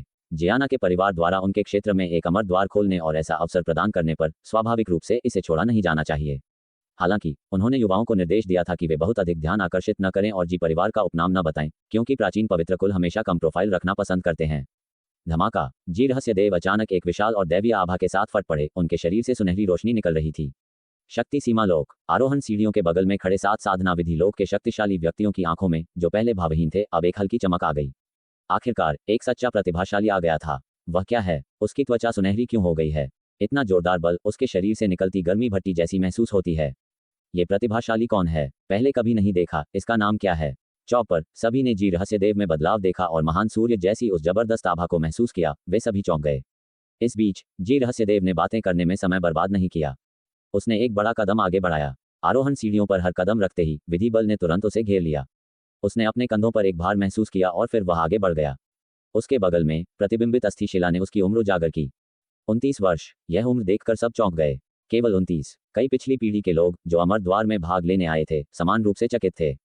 वे युवक से निकलती हुई आभा को महसूस कर सकते थे जो स्पष्ट रूप से महाशांति साधना लोक से थी। दायु दिव्य राजवंश के संबंध में वह शीर्ष शक्तिशाली व्यक्तियों में से था, फिर भी ऐसी शक्ति और लोक के साथ वह केवल 29 वर्ष का था। अचानक उनके मन में विचार आया कि क्या उन्हें पीछे हट जाना चाहिए। ऐसे राक्षस के खिलाफ प्रतिस्पर्धा करके क्या वे अब भी कोई आशा रख सकते हैं? इस समय आरोहण सीढ़ियों पर जी रहस्यदेव का बल बढ़ता गया क्योंकि वह आगे बढ़ता रहा, बढ़ते हुए विधि बल के दमन के विरुद्ध।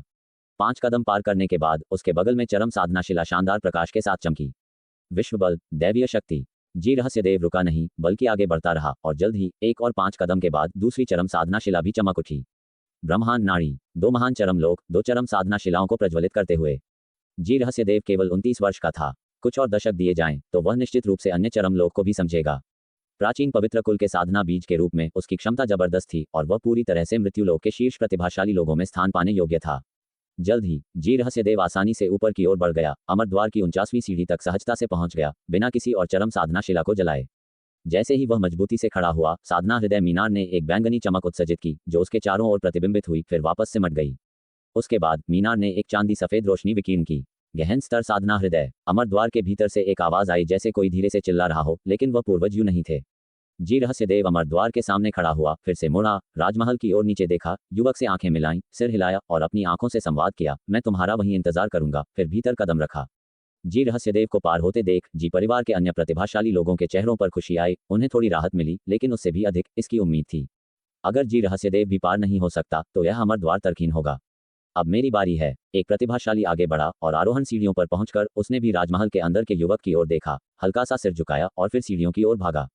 वह भी बहुत छोटा था, केवल 32 वर्ष का, और पहले से ही चरम ज्ञान लोक में था। जल्द ही उसने भी पहली चरम साधना शिला को सक्रिय कर दिया और सीधा पार कर गया। उसकी साधना हृदय परीक्षा में भी आश्चर्यजनक रूप से चांदी सफेद रंग प्रदर्शित हुआ, हालांकि जी रहस्यदेव जितना चमकदार नहीं था। एक चरम लोक, गहन स्तर साधना हृदय, ये व्यक्ति मेरा है। ऐसा लगा जैसे अमर द्वार के भीतर से एक आवाज गूंजी। उच्च साधना वाले कुछ लोगों ने इसे सुना और चकित हुए बिना नहीं रह सके। क्या प्रतिस्पर्धा पहले ही शुरू हो गई थी? थोड़ी देर बाद जैसे ही दूसरा प्रतिभाशाली अंदर गया, उसके बाद तीसरा, चौथा। आरोहण सीढ़ियों को शुरू करने से पहले उनमें से अधिकांश ने राजमहल में युवक की ओर अभिवादन के रूप में हल्का सा सिर हिलाया। उनमें जी पार्थ की बेटी जी शीतल भी शामिल थी। शुरुआत में साधना बीज के लिए प्रतिस्पर्धा के दौरान उसने अपने पिता के आदेशों का पालन करते हुए वीर को हराने और उसे वापस भेजने की कोशिश की थी, लेकिन अंत में वीर ने उस पर्वत की चोटी पर अपने लोहे के मुक्कों से सभी प्रतिभाशाली लोगों को विस्मय में झुका दिया। साधना क्षेत्र के भीतर त्रय अमर लोक से पराजित होकर उसने एक अजय किंवदंती गढ़ी, जिससे जी परिवार की इस पीढ़ी के सभी साथियों को हीन महसूस हुआ और वे पूरी तरह से कायल हो गए। जी शीतल ने मुलाकात पर अभिवादन के रूप में वीर को सिर हिलाया, फिर अपनी परीक्षा शुरू की। प्रतिबिंबित अस्थिशिला ने प्रदर्शित किया, आयु 27 वर्ष, शक्ति सीमा लोक। जल्दी ही जी शीतल ने भी सहजता से आरोहण सीढ़ियों के 49 स्तरों पर कदम रखा और अमर द्वार में प्रवेश किया। राजमहल के भीतर सम्राट यू ने प्रतिभाशालियों के इस समूह की शक्ति पर ध्यान दिया। उनमें से अधिकांश चरम लोकों में थे, जो काफी जबरदस्त था। ये स्पष्ट था कि वे दायु से नहीं थे। उन्होंने पहले ही अनुमान लगा लिया था कि ये राक्षस कहां से आए हैं, लेकिन उन्हें आश्चर्य इस बात का था कि ये सभी लोग वीर को जानते थे। क्या तुम इन लोगों को जानते हो? सम्राट यू ने पूछा। वीर ने सिर हिलाया, हमने पहले हाथ मिलाए हैं। सम्राट यू को अचानक समझ आ गया। वीर की मां के उपनाम के बारे में सोचते हुए सब कुछ स्पष्ट हो गया। जियाना जैसे लोगों ने भी महसूस किया कि ये प्रतिभाशाली स्पष्ट रूप से दूसरों से अधिक मजबूत थे। सभी शक्ति सीमा लोक में थे। पहला वाला तो दोहरे चरम लोक में था और केवल 29 वर्ष का था, जो थोड़ा अतिरंजित लग रहा था। ये लोग, ये सब उसे जानते हैं। जियाना ने राजमहल के अंदर राजसिंहासन की ओर देखा, जहां युवक बिना किसी जल्दबाजी के अपने पिता के साथ इत्मीनान से बातचीत कर रहा था। जैसे ही जी परिवार के प्रतिभाशाली अमर द्वार में प्रवेश करते रहे, चौक एक पल के लिए शांत हो गया। जियाना के अग्रज राम के पूछने पर जल्द ही कोई और कूद पड़ा, अमर द्वार को चुनौती देते हुए। हालांकि परीक्षणों और क्रियाओं के साथ कुछ 30 वर्ष से कम उम्र के थे, अत्यंत युवा, लेकिन केवल त्रय अमर लोक में थे, जिसे सामान्य परिस्थितियों में सम्मान की दृष्टि से देखा जाता। ऐसी प्रतिभा और साधना वास्तव में शीर्ष प्रतिभाशाली लोगों में थी। लेकिन अभी अभी जी परिवार के कई प्रतिभाशाली लोगों को देखने के बाद ऐसी उम्र के लोग आमतौर पर चतुर्स्तंभ लोक में पाए जाते थे, जो अचानक तुलना में काफी हीन लग रहा था। फिर भी जैसे ही 30 वर्ष की आयु के लोग केवल स्वर्गिक मानव लोक में भी चुनौती देने के लिए आगे बढ़े, अमर द्वार के सामने की परीक्षा फिर से गर्मा गई और तीव्र हो गई। अधिकांश आरोहण सीढ़ियों को पूरा भी नहीं कर पाए, पहले से अमर द्वार तक पहुंचने में असमर्थ थे, केवल ये समझाते हुए कि उनकी वास्तविक युद्ध शक्ति उसी लोक के भीतर औसत थी। ऐसी प्रतिभाएं स्पष्ट रूप से पास नहीं हो सकती थीं। बहुत कठिन है। रक्त जल लिन परिवार का प्रतिभाशाली भी विफल रहा, केवल आरोहण सीढ़ियों के 30 स्तरों तक ही पहुंच पाया। जो लोग पहले आसानी से पास हुए थे वे किस तरह के राक्षस थे। जल्दी देखो, एक और चरम लोक, वह वान परिवार का सत्यनाग लगता है। आरोहण सीढ़ियों पर चरम साधना शिला फिर से जल उठी। वान परिवार का एक युवक, ऊंचा और शांत निगाहों वाला, उसने विश्व बल चरम साधना शिला को सक्रिय किया। उसका पूरा शरीर सुनहरे लाल रंग का हो गया, मजबूत शारीरिक बल उत्सर्जित करते हुए, और पूरे रास्ते दौड़कर जल्द ही आरोहण सीढ़ियों के 49वें स्तर पर पहुंच गया। फिर बिना किसी आश्चर्य के उसे अमर द्वार ने अंदर ले लिया। तुम्हें भी जाना चाहिए। गणपद्म पीठ के ऊपर गुरुवर्किन ने आसपास चंद्रप्रभा खड्ग और अन्य से कहा। चंद्रप्रभा खड्ग और शुद्ध योगी ने सिर हिलाया, फिर अमर द्वार की ओर तेजी से बढ़े।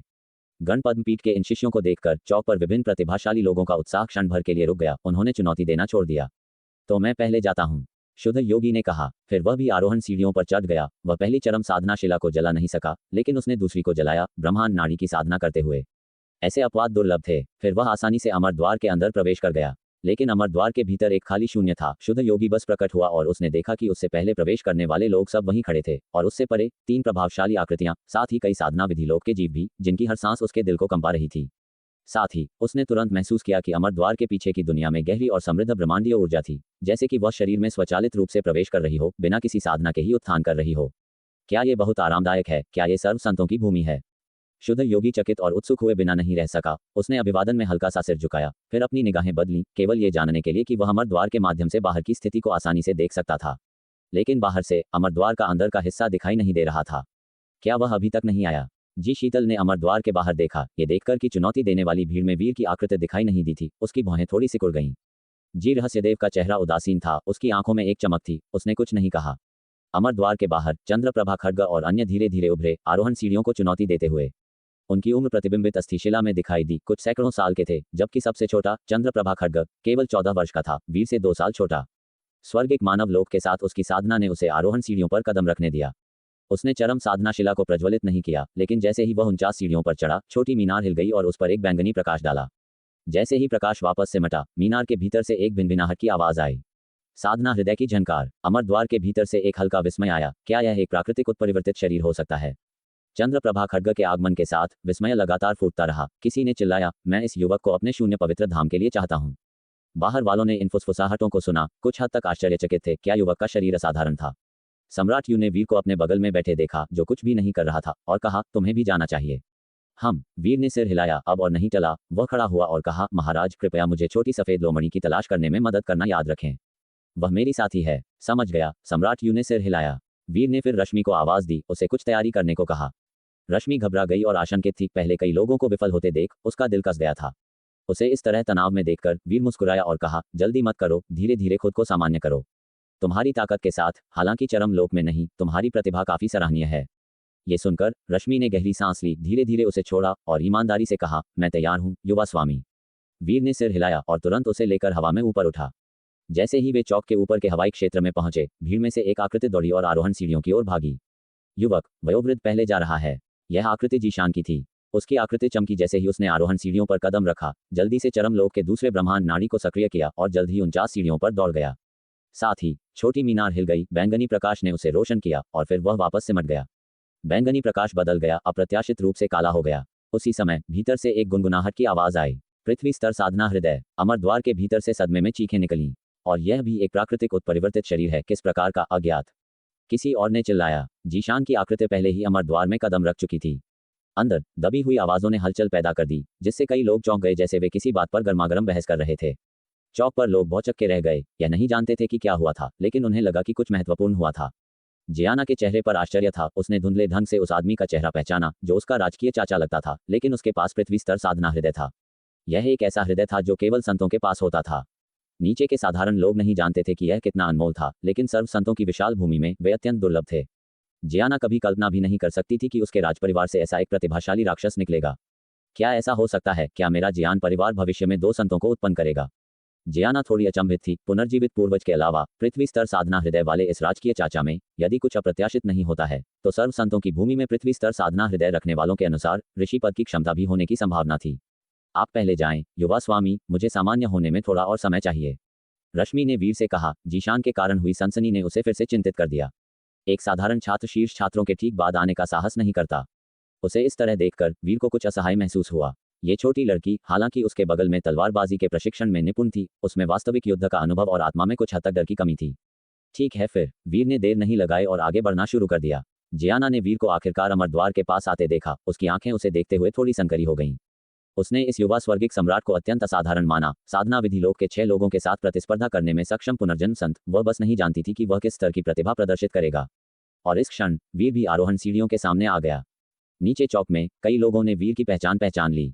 वह हाउतियान सेनापति है, हमारे दायु का सबसे अग्रणी स्वर्गिक सेनापति। क्या वह भी अमर द्वार में प्रवेश कर रहा है?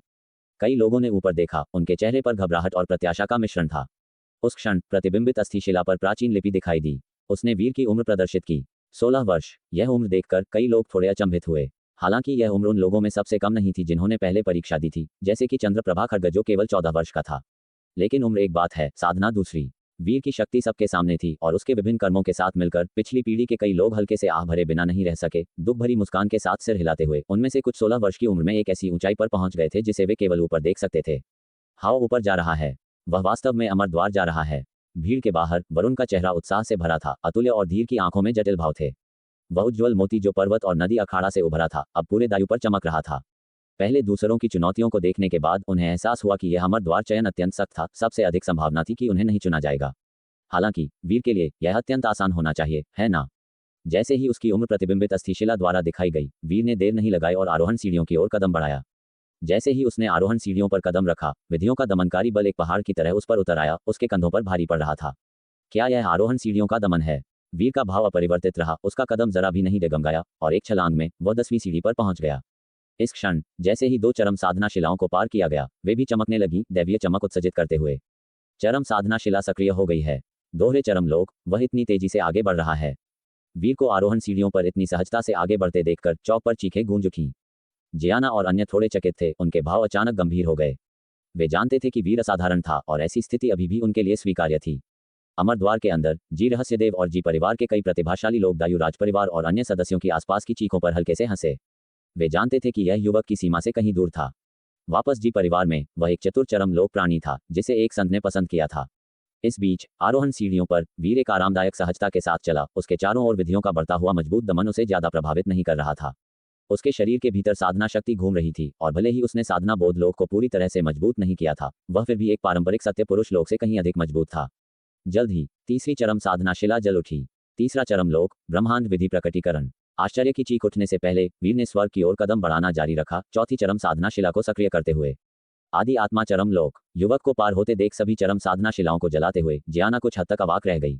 चतुर चरम लोक। उसकी शांत चमकदार आंखें थोड़ी खो गईं। सर्व संतों की भूमि में 100 से अधिक साल बिताने के बाद वह स्पष्ट थी कि चतुर चरम लोक के लिए असाधारण प्रतिभा का क्या अर्थ था। ये सीधे एक संत का शिष्य बनने का कारण बन सकता था।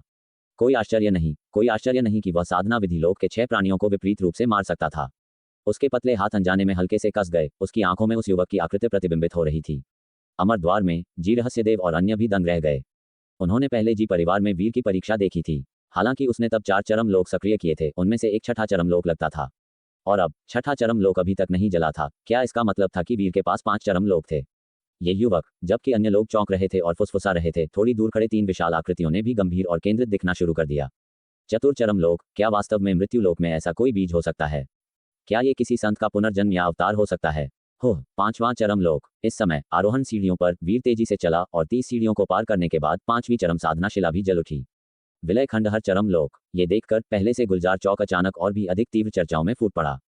5 चरम लोक। उन्होंने पहले जो सबसे अधिक देखा था वह जी रहस्यदेव था, जिसने केवल 2 चरम साधना शिलाओं को सक्रिय किया था।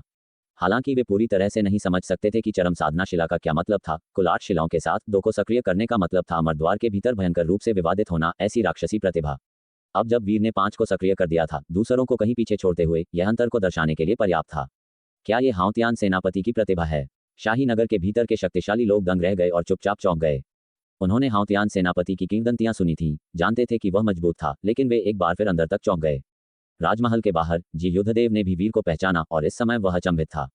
उसके दिमाग में उसके तीसरे भाई के शब्द याद आए। उस बच्चे को जी परिवार में वापस लाना वह आखिरी योगदान था जो उसने जी परिवार के लिए किया था।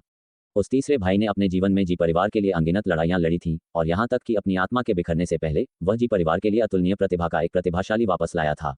दुर्भाग्य से जी परिवार उसे संभाल नहीं पाया। जी युद्धदेव की उंगलियां हल्की सी कस गईं, उसके सीने में एक धड़कन भरा दर्द महसूस हुआ।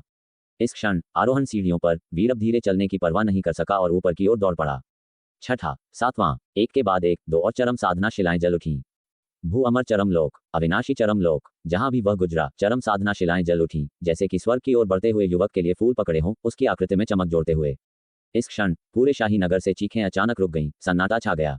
अमर द्वार के अंदर जी रहस्यदेव, जीशान और अन्य सभी ने सदमे में अपनी आंखें चौड़ी कर लीं, वे अवाक रह गए। आरोहण सीढ़ियों के बाहर खड़े साधना विधि लोक के 7 प्रतिनिधियों ने, जिन्होंने मूल रूप से शांत और उदासीन व्यवहार बनाए रखा था, अब बदले हुए भाव दिखाए, अलार्म में युवक को देखते हुए। जियाना जड़वत खड़ी थी, चकित। पूरी दुनिया, स्वर्ग और पृथ्वी दोनों शांत हो गए थे। ऐसा दृश्य सबको अविश्वसनीय लगा। अमर द्वार के भीतर खड़े विशाल आकृतियां, स्वर्ग और पृथ्वी के बराबर, अब उनकी आंखों में गंभीरता का भाव था जो आश्चर्य में बदल गया। अगर उन्हें यह पता नहीं होता कि चरम साधना शिला गलत नहीं हो सकती, अगर उन्होंने इसे अपनी आंखों से नहीं देखा होता, तो वे शायद ही विश्वास करते। सप्त चरम लोक पूरे इतिहास में अद्वितीय, यहाँ तक कि वे भी इस तक नहीं पहुंचे थे।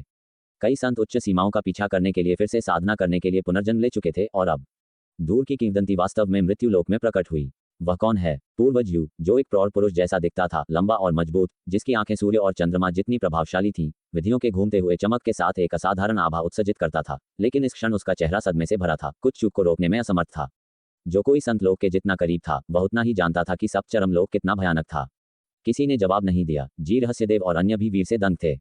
जी परिवार में उसने केवल चतुर्चरम लोक का खुलासा किया था और 1 साल से भी कम समय में वीर वास्तव में सप्तचरम लोक तक पहुंच गया था। इस बीच आरोहण सीढ़ियों पर युवक आगे चलता रहा। जब वह 8वीं चरम साधना शिला को पार कर गया, तो कई लोगों की पुतलियां थोड़ी सिकुड़ गईं, उनकी निगाहें उस गहरे काले शिला पर टिकी थीं। लेकिन इस बार शिला सक्रिय नहीं हुई। इस परिणाम ने उनके कसकर पकड़े गए दिलों पर एक ढीली पकड़ जैसी महसूस कराई, जिससे उन्हें सांस लेने का मौका मिला और वे थोड़ा पसीना भी बहाने लगे। पूर्वज यू की केंद्रित आंखें थोड़ी शिथिल हो गईं, राहत की सांस लेते हुए। अगर वीर अष्टचरम लोक तक पहुंच गया होता, तो उसने वास्तव में पूरे सर्व संतों की भूमि को चौंका दिया होता।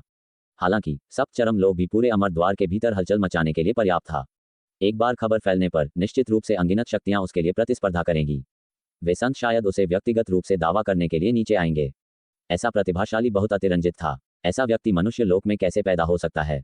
सप्तचरम लोक अष्टचरम लोक से बस एक कदम दूर, लेकिन वह केवल 16 का है।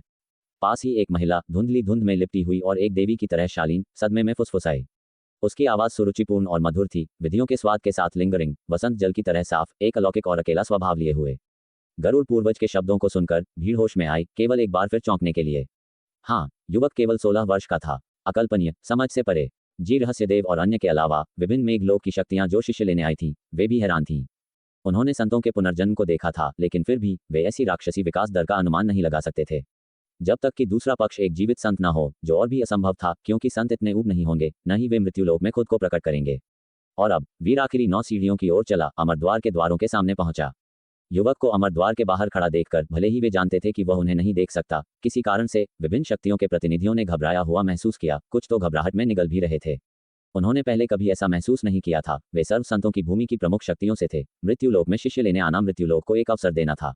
अब हालांकि उन्हें लगा जैसे उन्हें युवक द्वारा एक अवसर दिया जा रहा है, एक अवसर जिसे वे पकड़ नहीं सकते थे।